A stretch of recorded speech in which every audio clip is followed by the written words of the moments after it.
Skype, YouTube, Instagram, and Twitch. What do all these companies have in common? Well, in our analogy, they're also known as Blinky, Inky, Pinky, and Clyde, because they are all destined to be eaten up by Mr. Pacman, also known as the huge conglomerate companies. In my growth portfolio, I went with a go big or go home mentality. What I mean by that is I picked the largest ones within the respective industries and watched them dominate and gobble up its competitors.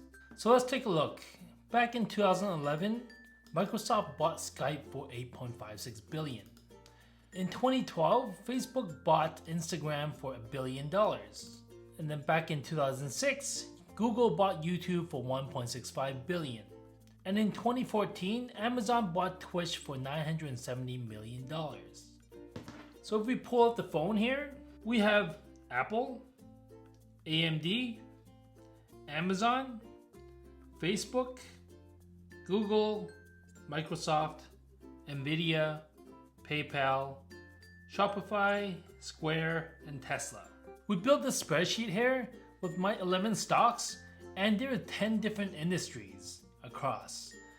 We have social media, AI, AR, VR gaming, cloud services, desktop, mobile, streaming, payment gateway, smart home, e-commerce, automotive. For each of these companies, it'll cross many of these industries. We'll fill out this table for all these companies.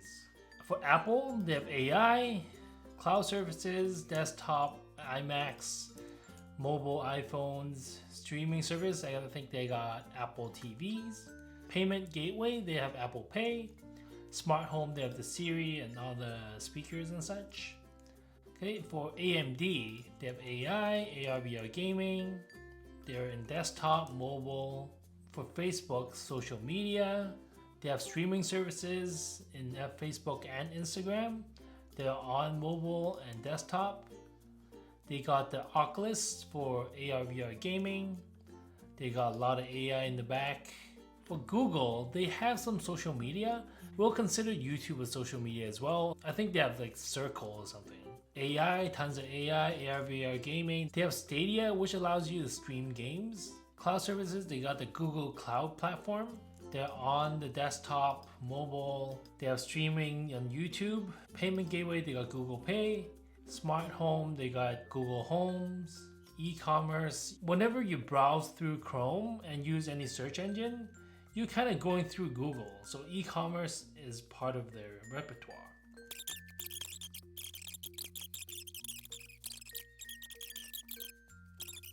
This would be the gist of it.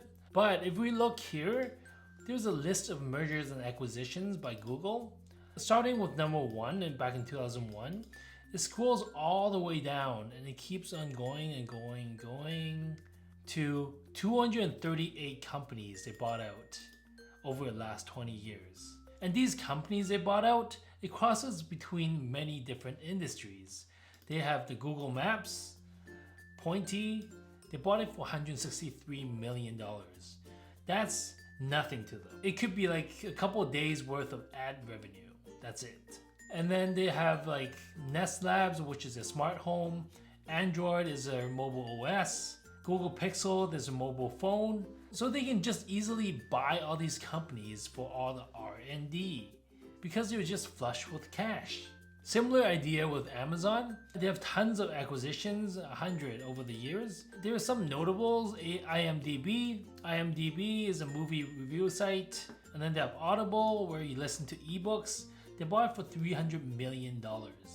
Right now, it could easily be worth $30 billion, which means they got 100x return ROI. And then they got in the smart home business in Blink and Ring. So these are all smart home security cameras. So as we can see here, all these companies that they acquire, it can easily cross between so many of these industries and we don't even know it. So these 11 companies, I believe, will just grow bigger and will be deeper in our lives. Drop a like in the video if you own any of these companies. Now we'll use a football analogy, or American football as we call it.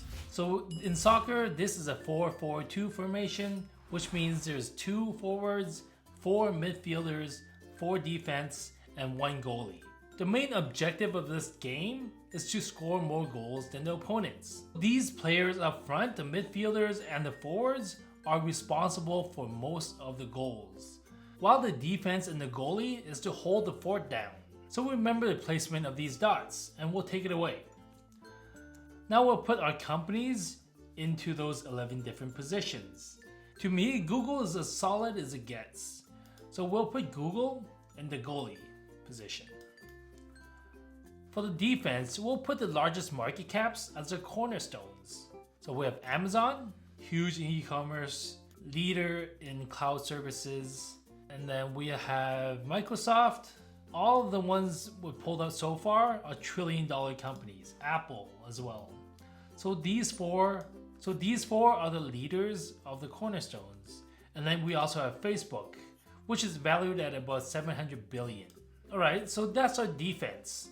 So for midfielders and forwards, we'll just decide who belongs to the forward positions since there's only 2 slots. To me, Tesla is definitely hands down belongs to a forward position because they certainly disrupted the auto industry and their self-driving capabilities is only ramping up.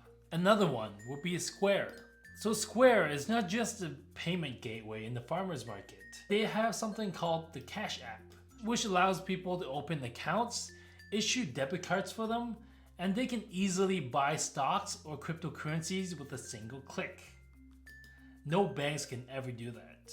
Now we have the defense, forward, and goalie in place. We have the remaining 4 companies. We just slot them in. Nvidia and AMD would be huge in AR, VR, and AI. There's no one else that can just come out of nowhere and disrupt this industry. Okay, that's Nvidia, AMD. Now we have PayPal and Shopify. Both of these are huge in the e-commerce space, and they're just disruptors as well. So here's my final soccer formation. So what do you think about these companies? Do you think I should swap any of them out? Keep some on the bench? What do you think? Is it pretty solid? I picked them, so I might be biased to say yes. I'd love to know what you guys think. And I believe due to this pandemic, a lot of them will save a lot of money from the work from home and outsourcing. Because let's be honest, traveling to a corporate job for like 2 hours round trip and taking an hour coffee breaks, chit-chatting here and there, your efficiency is probably less than 50% anyways. So might as well save that time and just let people work from home. Now we'll look at the track record for these companies over the past, let's say 5 years. So as we can see here, the lowest of them would be Google at 150%. So 2.5 times for a huge company like this. And then we have AMD, which is going 42 times. This is Shopify for 27 times, Nvidia 20 times, Square 13 times, and Tesla at a measly 8 times. Let's just get one thing straight here. I don't expect these returns to continue over the next 5-10 years. That's ridiculous. Let's look at the market cap of these companies.